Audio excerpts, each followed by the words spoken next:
Possession crucial from this. How much longer will the referee allow? Dublin lead by a point, and there's the whistle. It's over. It's over. We earned it by winning the last 2 matches on the road, and that's not going to be taken away from us. But what I love in hurling, I love players that will never give in. He hits it. He hits it. It's over the bar. Oh, holy Moses. Well, welcome along, everyone, to our latest episode of the RTGA podcast. We are back for another year in 2024. It's hard to believe, Rory, we're back at it again, but excited and raring to go. The phone was hopping this morning, Jacqui, with lots of different GAA people, and you could really sense there's been such a I suppose a vacuum for so long. It's fantastic. You can kind of feel a little bit of the energy starting to seep back in. It'll probably be a bit of a slow burner because it's been away so long. But I think once the games start this weekend, it's going to be great crack. Can't wait for it. Yeah, me too. Well, Lee Keegan and Ciarán Whelan are with us. And Lee, I was chatting to earlier saying, Pat Spillane said it's all going to be over again in 182 days. It feels like it only just finished. You know, it rattles around so quickly. It's like the road runner that just go. Or Pat, I'd say now was probably happy he's not involved with the speed of it. So, no, he made a really good point. Like once you blink, it's once the Sunday kind of comes around, the year just goes crazy. And I mean, it's probably great in one aspect that it's game on, week out. Sorry, but in terms of breaks and digesting the whole year, it's intense. It's intense. It's full on. It really is like battle of wills just to get through the year. So it's great to be back, but it's definitely another probably area of concern that we probably digest more as the year goes on. That it's over in that time frame. So yeah, and I think, Ciarán, maybe that's part of the reason why you do see some lads stepping away. Like you look at the likes of Dean Rock in your own Dublin, that some lads just say, look, I've given everything I can to this, and it just comes a point when they just can't do it anymore. Yeah, I think so, Jacqui. And I think in Dublin we're glad that it's only Dean Rock that stepped away. And Davy Byrne. Well, Davy Byrne, yeah, he's taking a break. Yeah, but like I think that narrative last year, and I think there was genuine thought behind it that it was kind of one more push and the band is back. But I think that victory has kind of solidified probably the relationship with the management and players, and there seems to be that appetite that if they were able to do it last year, they might kick on. So I think Dublin not too hard done by, but I think it's a very valid point, Jacqui. Like a lot of guys realizing that there's a lot more life outside football, and while it is a massive honour to wear that county jersey, and I think if you ask Lee and myself, would we do the same again? I would do exactly the same again. You loved every minute of it, but I tell you what you also loved is you loved your breathers from it, because it's intense physically and it's also intense mentally, and I think that mental fatigue on players now that you're going into this season, 7 games in 9 weeks, like the following week some teams are out in championship, your provincial championships will run off in 2-3 weeks. You're then into a group system. It's massively demanding physically, mentally, and if guys have jobs and stuff like that. So I think over a period of time, the retirement age is gonna come down, and there's no doubt about it, because we're demanding a hell of a lot of our inter-county players, and it's only natural that some of them will focus on their careers, because I think we all admit when you walk out that dressing room door, you step outside that bubble, you're on your own again. And I think it's only right players have to think about their own lives and what's important for them. So I do think it's a trend we'll see evolve over the next few years, no doubt about it. I think what's interesting as well, Lee, is it's not just the players retiring, it's also the people like, Rory mentioned Davy Byrne, Jack Barry stepping away, Richie Donnelly, even Rory Beggan taking up an opportunity to potentially go to the NFL. I think Ciarán is right. Lads are saying, maybe there's more to life that I can do this during my inter-county career, which maybe they weren't doing a couple of years ago. I decided to pick you guys to fulfill my time when I retired. So you chose well. I'm surprised you haven't gone back, Lee, then.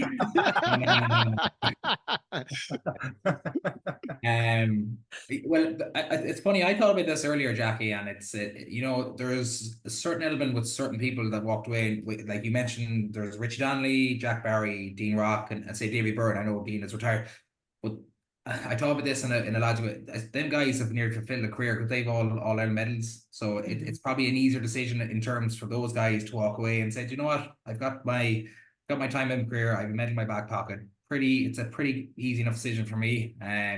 But then in terms of the likes of Rory Beggan, I mean, when are you ever going to get those opportunities in life again? And I think if it does work out well for him, and I think he's a great opportunity, he will put a lot of his success into GAA and where it brought him to.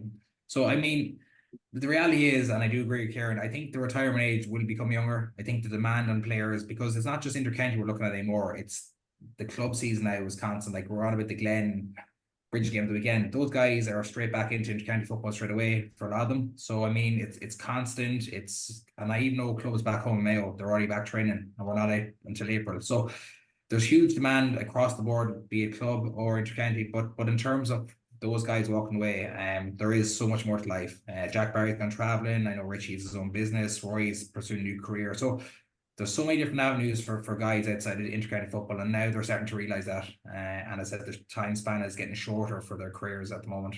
So Jacqui, what Lee is basically saying, for poor immortals like him and me, we're tortured for the rest of our lives because we never get the medal on that. Ciarán, Scarred for life. Ciarán, come to Mayo. A whole county in torture. Oh, stuff. Well, that's a nice little setup for the year ahead that we can all expect. Well, let's rattle into it then, because Rory, the one thing that we do know is that the games come thick and fast. And you look at that Division 1 scenario even this weekend, Dublin and Derry after getting promoted last year, Kerry, Derry, Monaghan, Tyrone, Galway, Mayo. Look at that Division 1. I know we say this every year, but it feels incredibly competitive even looking at it now, and looking at, I suppose, like for all the teams, what's potentially at stake and how different so many of them are on so many different paths. So let's start off with somebody like Derry, right? You get to a Division 2 final last year.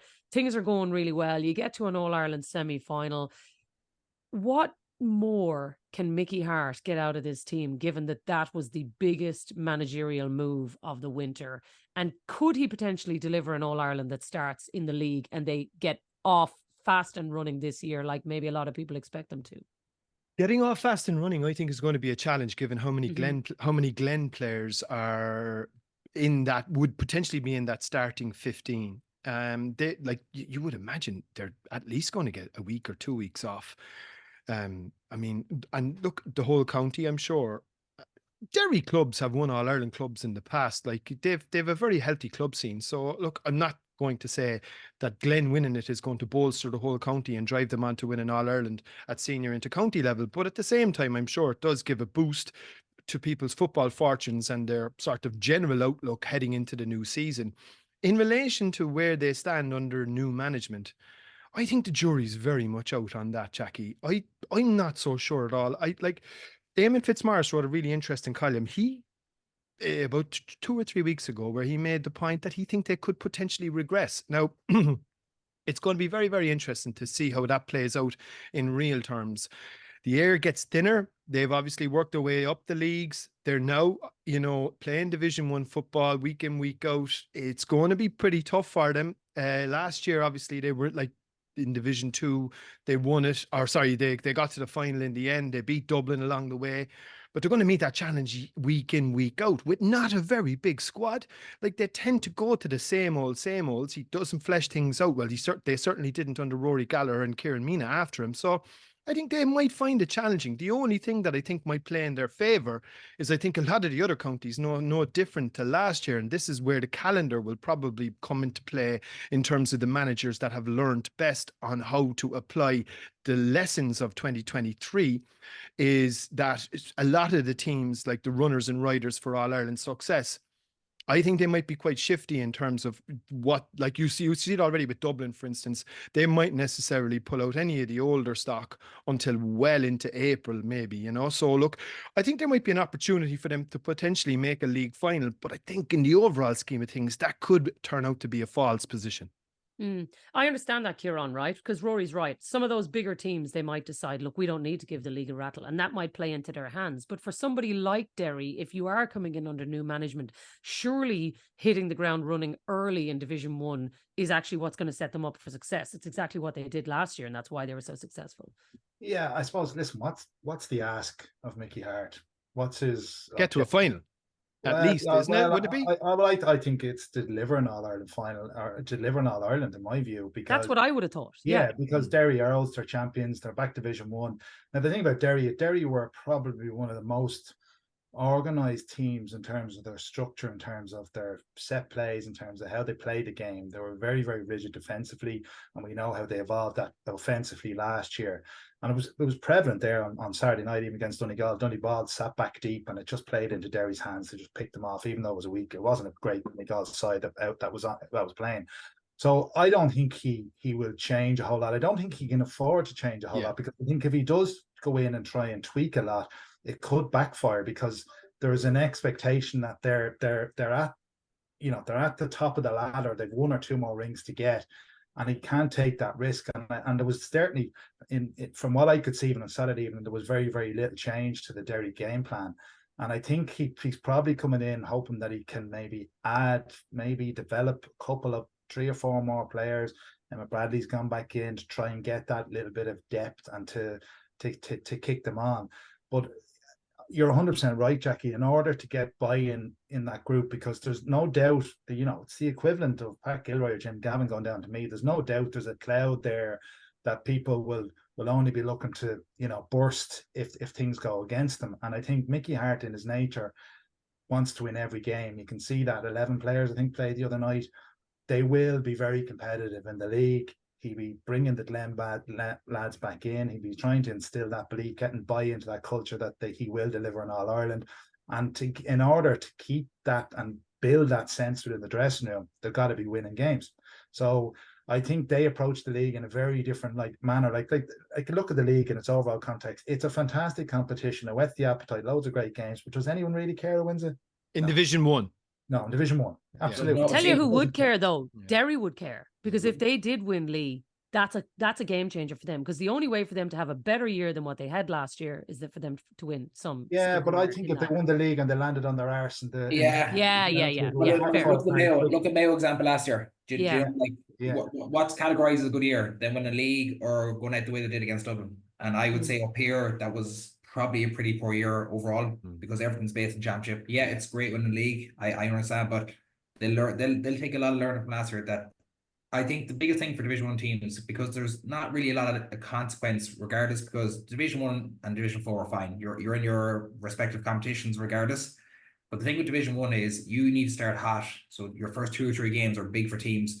It sets you up for the year ahead then. You can start kind of trying different systems, different players, giving guys game times maybe from injury. So I think the first 2 or 3 games, particularly for a lot of the elite teams, are just getting a victory and setting themselves up then to move forward into the championship prep. I think we're with Derry, I just think it's in Mickey Hart's nature as well, and Derry's nature. They'll go hard for a lot of games. And that's my worry, is that like the last 2 years they've had, and they've been really good years, I just think they blow a bit of steam towards the latter end of the year again. And that's a big challenge for Derry. And again, the need to rest the likes of Conor Glass, who he put on an absolute sensation performance last Sunday, one of the all-time great performances of the club. So they need to mind him. He's going to be pivotal what they do later in the year. I think he's just an absolute sensational footballer, and what he can bring to them. So I would be putting the duvet over him for a couple of weeks to let him digest what's happened and come back in fresh and ready to go. But I do agree. I think Derry, the way Derry operate and their aspirations, they will go hard for the league, I think. It's just in their nature. What about the other teams then, Lee? Who do you think, let's say someone like Galway, for instance, right? I think maybe they flattered to deceive a little bit last year. Would a team like them really get something major out of winning a league for Pádraig Joyce, for him to get buy-in from his players, who definitely did not have the season they expected last year? Honestly, no, Jacqui. I don't. I see bigger things for Galway, and there's a couple of reasons why. I thought they got quite unlucky last year in terms of injuries. So I just take the Mayo game as an example. Comer got injured. Shane Welch's form dipped last year because I think of the long season with club. I think this year now he's had a good rest up, losing the semi-final. Bringing back Liam Silk, for me, one of the best defenders. Kieran Malloy. They've added Fintan O'Curran at full forward. So I look at that Galway team and I think they have bigger aspirations than league this year, even bigger than Connacht. I think they're looking big this year, and I really firmly believe if they click together and they get the right balance, they are really dark horses for me this year for that right prize.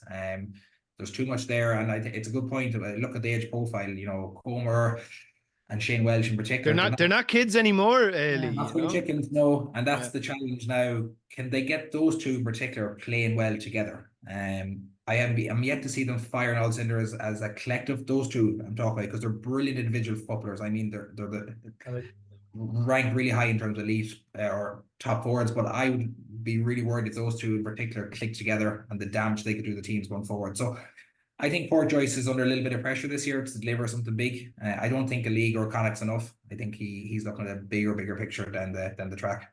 I would agree, Lee, and I think that the other person, I think that he looked like he was hobbling around on one leg last year, was Killian McDade. Yeah. And Sean Kelly. Sean Kelly as well against Mayo. Kelly with the ankle injury and the extra defenders back.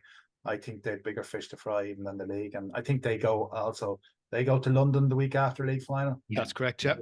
So again, I think there'll be a lot of lessons taken from last year's league final and the impact they had on Mayo as well. Interesting.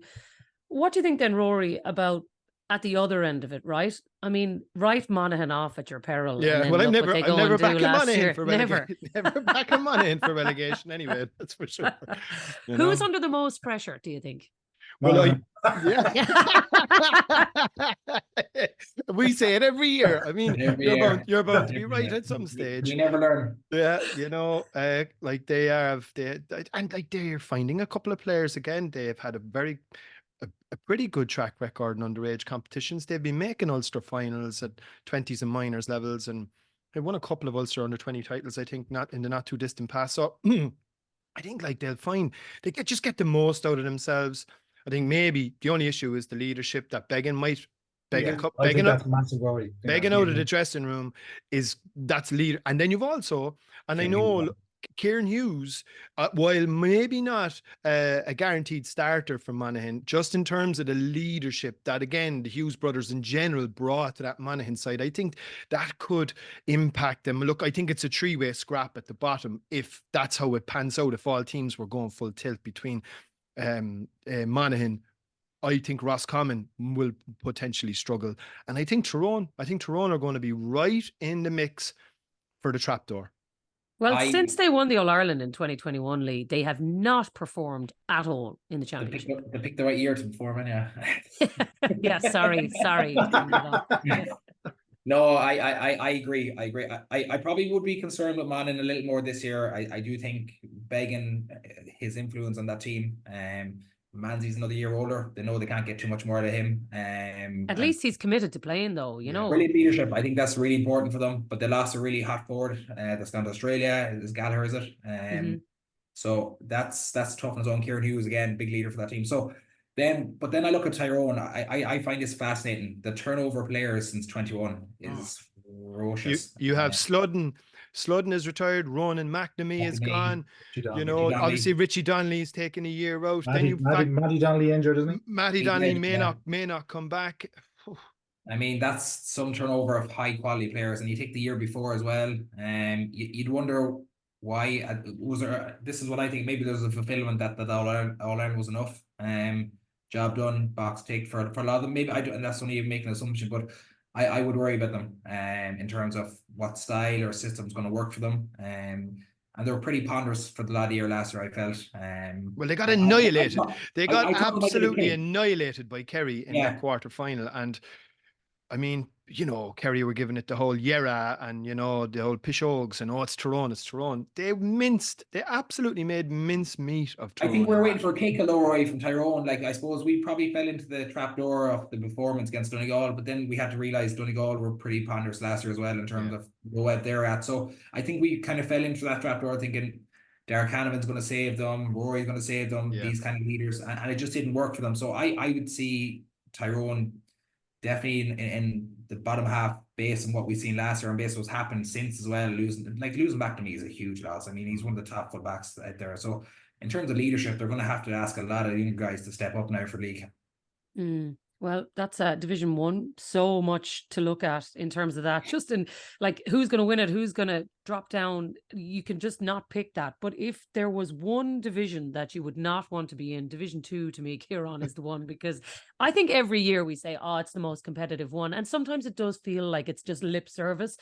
But because of what's riding on it, particularly for the likes of the Donegals, the Armaghs, Cork, people consistently talking about them having to deliver something. I feel like we're talking about these kind of teams all the time, that one of them has to step forward from the pack. And there's quite a few of them who have not done that in the last couple of years. And Jacqui, sorry, Wheelo. And Jacqui, one team you did mention there, and looking at what he spent, given the budgets that came out, I'd imagine Colm O'Rourke is under a bit of pressure as well. Careful, Rory. At least he didn't spend it on a fence. Yeah.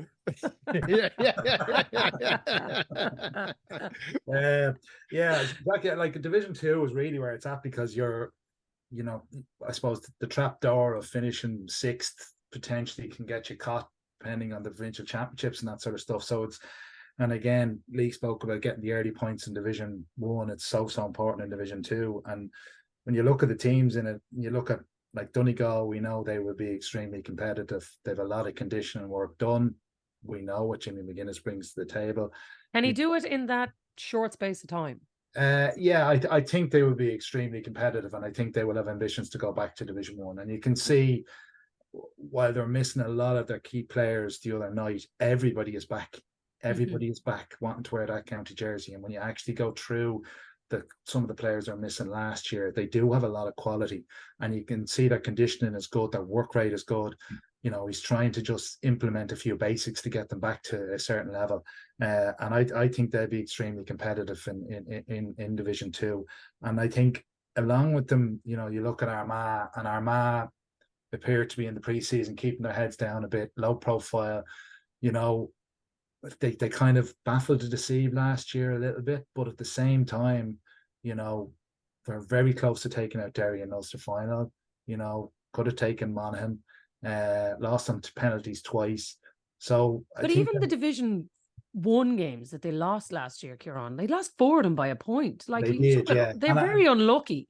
I think they put a lot of energy into the league last year, and I think they might have ran out of gas a small bit, if I'm being honest, Jacqui. So Division 2 might suit them, but while you would expect Armagh and Donegal to be maybe tipping around the top, then you look at Meath, and you look at Cork, and you look at Kildare, and you look at Cavan possibly, who brought in new management and a lot of quality in their backroom team. But particularly Meath, Cork and Kildare, you're saying, well, who's going to step up? Which one of them is going to come out of the pack and finally step up? Kildare last year showed flashes near the end where there seemed to be a bit of disharmony in the camp early doors. They've changed some of the backroom team. Too much whinging. There was a lot of whinging going on out of Kildare. Like Cork looked to be under John Cleary and Kevin Walsh. It rattled Mayo last year, put it up to Kerry, getting closer to Kerry.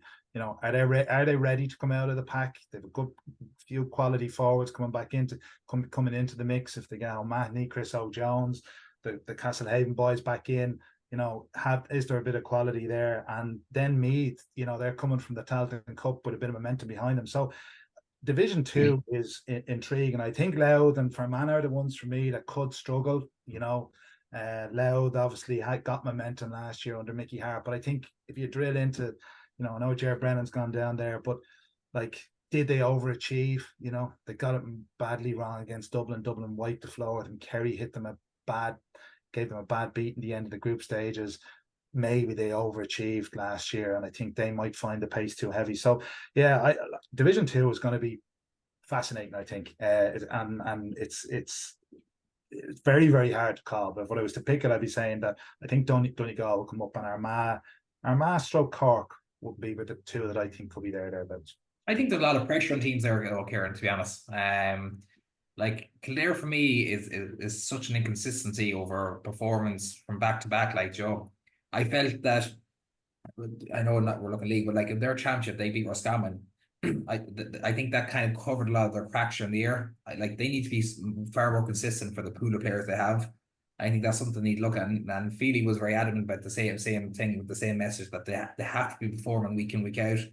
It's okay 1 week doing it, but the following week then they come out and get blown away by a team they should be beating. So there's big pressure on Kildare, and for me, Cork as well. I think we're talking about Cork in this transition for it feels like 10 years. It's a big year for Cork. It takes that long. Well, but like for a county as big as them, like they have the players now. They seem to have the manager to the trust. So now it's a big year. Can they put another year of performances back? Like the beat Mayo, and rightly so. Beat Roscommon. bloody Connacht teams. But and then against Derry, I suppose as bad as the game was, they were competitive. So I think it's really important for the likes of Kildare and Cork in particular that Division 2 was in somewhat successful, whether that's not achieving Division 1, but getting consistency, I think, is their biggest challenges here. And that only bode well for their championship aspirations as well. The difficulty for a team like Cork, Rory, is what they're being compared to. You know, what is a good year for Cork now? Because making an All-Ireland quarter-final, like being in the last 8, given where they are in the league, is actually probably a pretty good year for Cork. So what turns the dial for John Cleary for them to take the next step, and how far off it are they? Well, like people might say that this is the Cork of the draw, or maybe they got lucky breaks. I don't know how you can do that over the course of 5 or 6 years, but Cork have been in quarterfinals more often than anybody else bar Dublin Kerry. So they're kind of a top 8 team when it comes to championship. Where they struggle, I think, is early on in league campaigns, and that's been particularly acute the last couple of years. And I think part of that reason was the number of players that were committed to Sigerson Cup, particularly UCC. UCC went deep into Sigerson Cup campaigns, and most of the lads, the top players for UCC, were playing with Cork as well. That's how Cathal O'Mahony picked up his injury last year, and we didn't see him again as a result. So I think they won't have that. That problem won't be as bad this time around. The UCC are gone. I think they were beaten last night by Maynooth, who Dara Kerwin, by the way, from Kildare, had an unbelievable game. So, so like, and a top class player. But the reality for Cork is like promotion, and if they were to make a semi-final, would be an outrageous year. And I think it's within them. Like they're still struggling with a couple of key positions. The half forward line really doesn't contribute enough on the scoreboard. Might get a little bit isolated at times from the inside line, but if Cathal O'Mahony comes back fit, Conor Corbett, I think, is going to come on the scene very, very shortly, like as a big player. And then you potentially have the likes of Chris Oak-Jones, Sherlock and Brian Hurley battling it out for maybe the other inside line. I think you'll have a reasonably good scoring threat. I think the back 6, they'll be able to compete with pretty much everybody. Midfield, a little bit weak again. Played Dublin in a challenge match there last week, and Cork are fantastic at challenge matches, as we know, but played Dublin in a challenge match there last week, and Dublin played pretty much the strongest team that they had available to them, because obviously they played the B teams during the O'Byrne Cup. So they played effectively. It was a kind of most of the frontliners, and the match finished in a draw. They ran Kerry close last year, defeating Kerry, maybe winning a Munster Championship, making an All-Ireland semi-final and getting promoted. That'd be an outstanding year. And they're attainable goals. Will they go and achieve it? Well, yeah. I think that on Rory, I think Cork, the biggest change I saw in Cork was making themselves difficult to break down. Yeah. And listen, whether we like it or not, I suppose the way the modern game has got, it's kind of getting the defensive structures in place first. And I think we're seeing now that, whether teams defend very deeply or they defend from midfield back, and then it's that counter-attack game. And I think we'll see a lot of high pressing this year. And I think they probably put a lot of energy last year into making sure they got a structure, made themselves difficult. You saw Mayo really struggle to break them down in the group game, make themselves difficult to beat, and then build on that in terms of the forwards. And I think that's where they have to make their improvements is up front, that threat up front. Yeah. Keep an eye out for David Buckley, Newchestown, or as they're known down in West Cork circles, Nuisance Town, because they're such a bloody nuisance for everybody else. But keep an eye out for David Buckley. Yeah, young lad now coming on the scene, half forward, really exciting talent. Like played last Saturday in the McGrath Cup and played really well. So, he's certainly one to watch. Okay, well, that's good to, I suppose, have some positivity in terms of them. But speaking of the positivity then, what about Meath, Lee, right? Because last year, Talton Cup, obviously, Colm O'Rourke comes out and says glowingly, we're going to go after this competition. They win it, the boost that has given them. And you wonder how they attack this season now, because they kind of have that safety net of having won something last year, maybe wanting to take another step. What's next on the horizon for them, and what would be success for Meath? Because promotion is definitely within their ranks if they wanted to go for this league campaign as well. Definitely. We were probably quite, I suppose, and rightly harsh on some of the performance last year. I felt the first game or two, it all looked good, all out attack, but when teams then kind of realised that defensively they were very open, they were just smarter than Meath. So I think Meath will have to brush up on certain things. The thing I liked about Meath, though, is is the acceptance of Cullum and the Tailteann Cup and how we went about it. And he was very open around what needs They to be really worked embraced on. it, didn't they, Lee? He Yeah. embraced it, yeah. And I think the players bought into it. So the players have obviously a huge backing towards Cullum. So I think for me in particular, it's a similar thing. It's trying to get consistency now against the bigger counties, because it's going to be a huge challenge. You know, the Donegals, Armagh, those type of games. What can they get out of them? Can they get a good performance, or do they want a big result? It's how they want to set up against it. So I think it's successful for me is probably staying in Division 2, to be honest, Jacqui. And then, you know, Leinster is Leinster, to be honest. I'm not sure what way you look at that anymore. But for me, it's just trying to be competitive against the top 8-10 teams now. And that's where they're at. And I think Cullen was pretty accepting around that too, is just trying to get them challenged against those top counties again, and bringing that kind of trust back within Meath.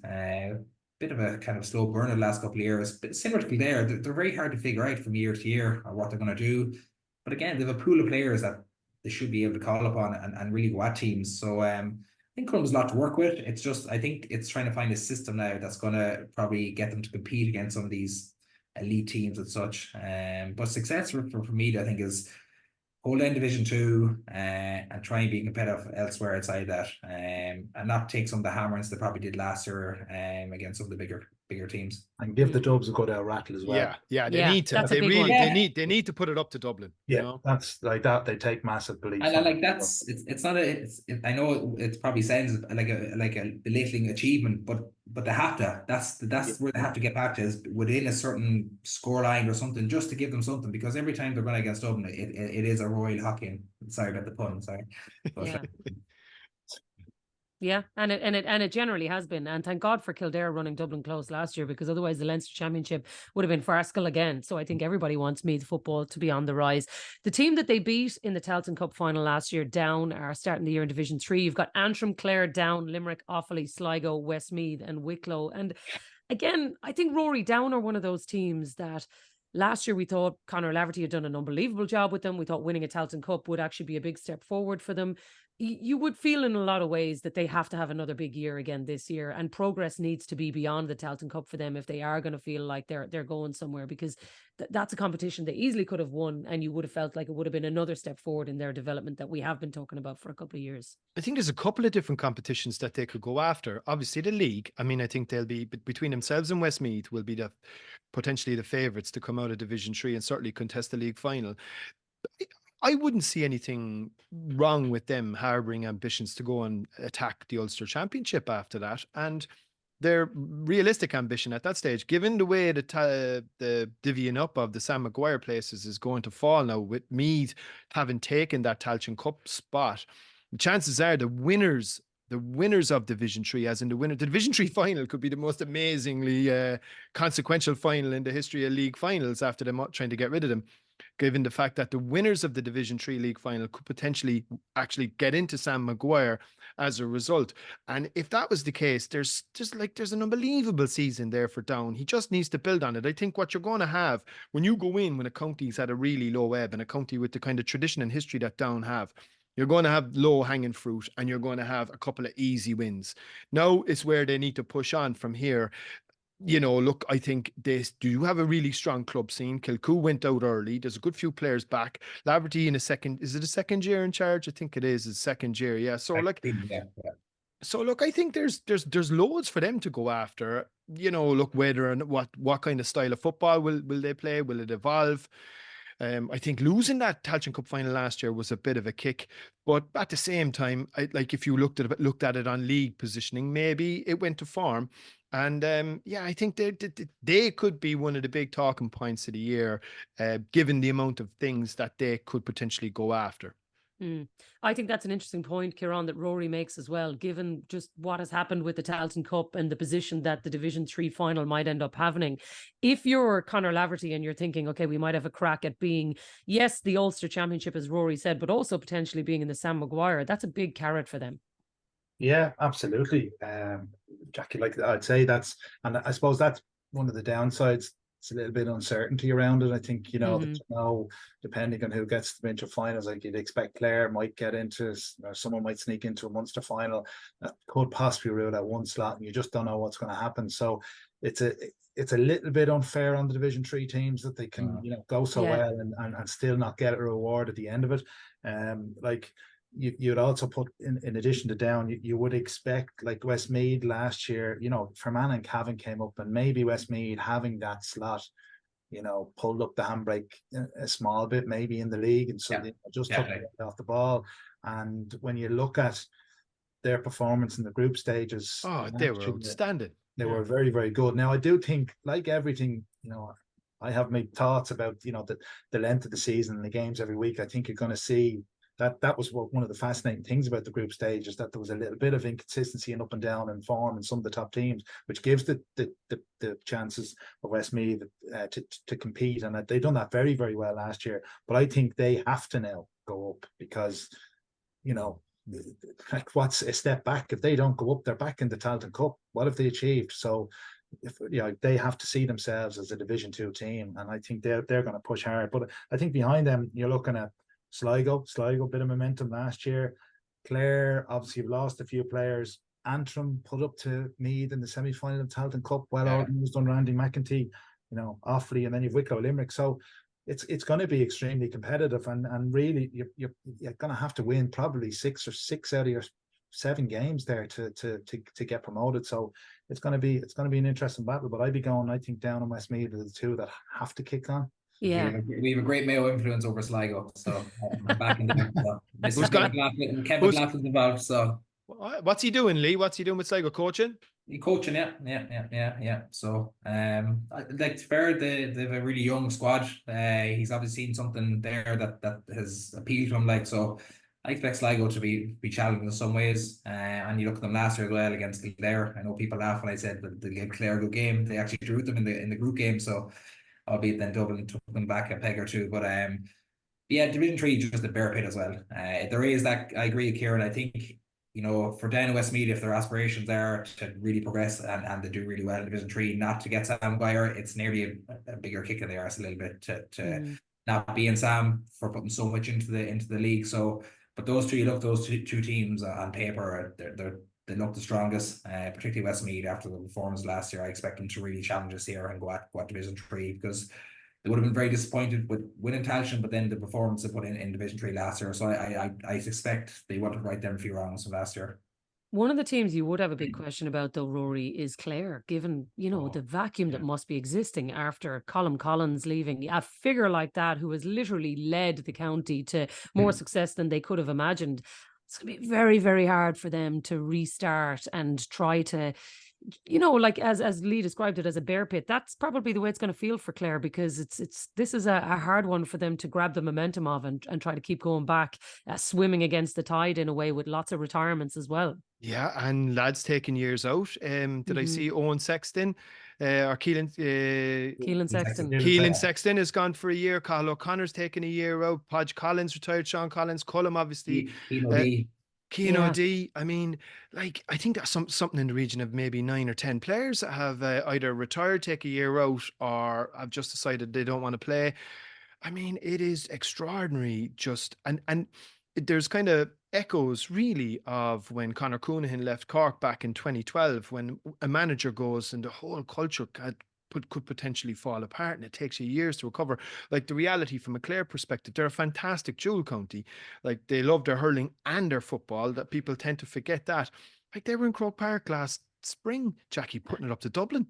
Yeah, the All-Ireland champions came within a whisker of beating Dublin League game. Like, probably should have won that game, maybe, I don't know, but I was there. Like, I felt, they gave Dublin everything, and only for the bit of experience in the end, Dublin got over the line, and so to go from there, and then you could sink like a stone really, really quickly. I'd be very worried about Clare in Division 3 this year, and I think it wouldn't be great for Munster football. And it's very difficult when you're in a dual county, when your hurlers are so prominent and get a lot of the limelight, and some of the best players coming up, as we all know, in dual counties.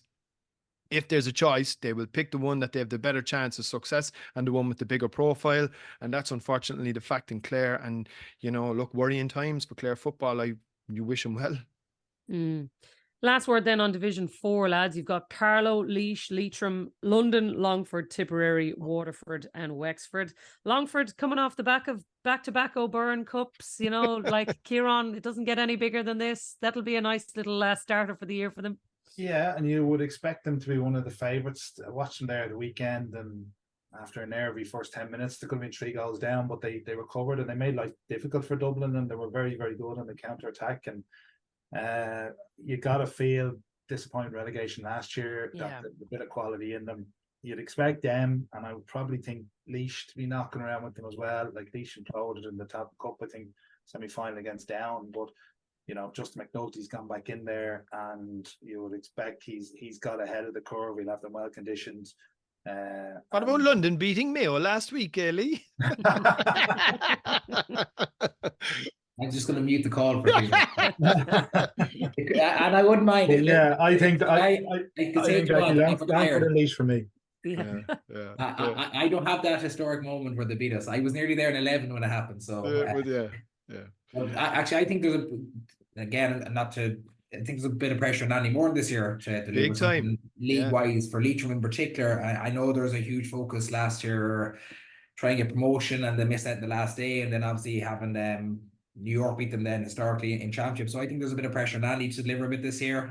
I think league is one they always try to target. So I expect Leitrim to go hard at this year. I think looking at the teams, I really do think Longford look the most favourable out of it. And the bit of momentum, it kind of just shows, and I have been an advocate to say the pre-camps they've run their course a little, and I probably will keep saying that, but then you see the likes of Longford and London's winning in it. You know, Longford winning the O'Byrne Cup, London beating Mayo.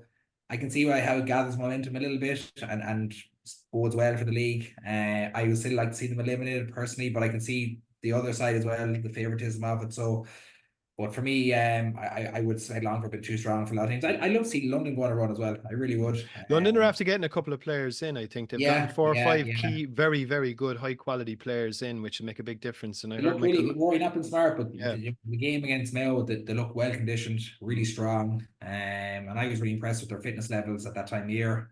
So I hope they can hold that down for Division 4 and give it a bit of a rattle and see where they go. Because again, that's what we want to see. These teams been really competitive. And you're spot on as well. I think there is a little bit of pressure on Andy Moore. And I mean, they didn't first Connacht team, I don't know, were they the first Connacht team to lose to New York? I mean, no, was that embarrassing? Who knows, right? I'm sure it was a long trip home. It was a long trip home, exactly, Wheelo. And then you have, they kind of played in fits and starts in the league, had a dreadful Tailteann Cup campaign, didn't really fire a shot in Connacht either, obviously. No, he's got Mickey Graham in, ex-Cavan manager, as part of his backroom team. I think that might give, a lot of sort of older, more experienced head, which sometimes is no harm when you're starting out your managerial career, but he's under a little bit of pressure, I'd say, yeah. All right, well, before we wrap up then, obviously 4 divisions to get through. It all starts this weekend. So let me finish by asking you each a question then of what are you most looking forward to in this league campaign? And even the season ahead, Lee, like as you embark into another year of punditry, what excites you the most about this? Pick a man of the match.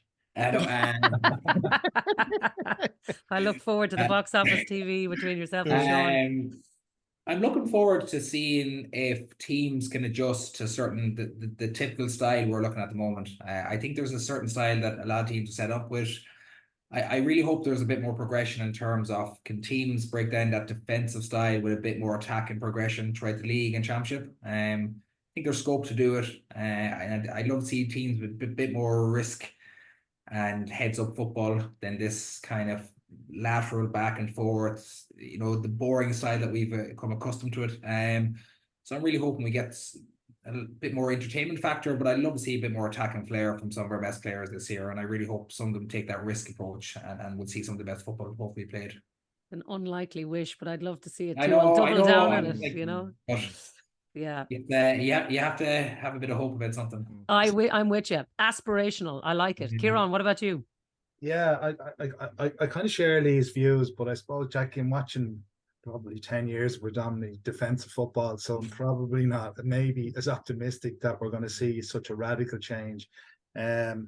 I think, I definitely got inspired. The club final on Sunday, I thought was fantastic. It was great to see teams back in Croke Park. I think if anything, it shouted out that the semi-finals should have been in Croke Park, because it was brilliant to see teams being able to go. Well, you might have actually been able to see them then. Exactly, but what it also done was it gave the clubs a chance to play on a good surface, play the way they wanted to play, and I do think I'd agree with Lee that I do think football has taken a bit of a kicking in the off season. I do think defensive principles will still come first with teams. I don't think we're going to move away from that radically, but I do think that we might see counter-attack football, a lot more kicking of the ball when teams are out of shape and that sort of stuff. I think we're gonna see it evolve a small bit, and I hope we do. And that was prevalent nearer the end of the championship last year, and it always is. But that's my wish. But we've been here before, and I think we all love the game. We want it to evolve. I do still think, I'd love to see just a few little tweaks, real changes, nothing spectacular, like get rid of the mark, look at the role of the goalkeeper, little things that could just push the game back in the right direction. We're not going to see that. So, we're, like, whether we like it or not, we'll have plenty of games of bad football this year. Don't fool ourselves. Oh, yeah. Ciarán, just to go with that, sorry. Fortune favors the brave. It's always the braver teams that win it.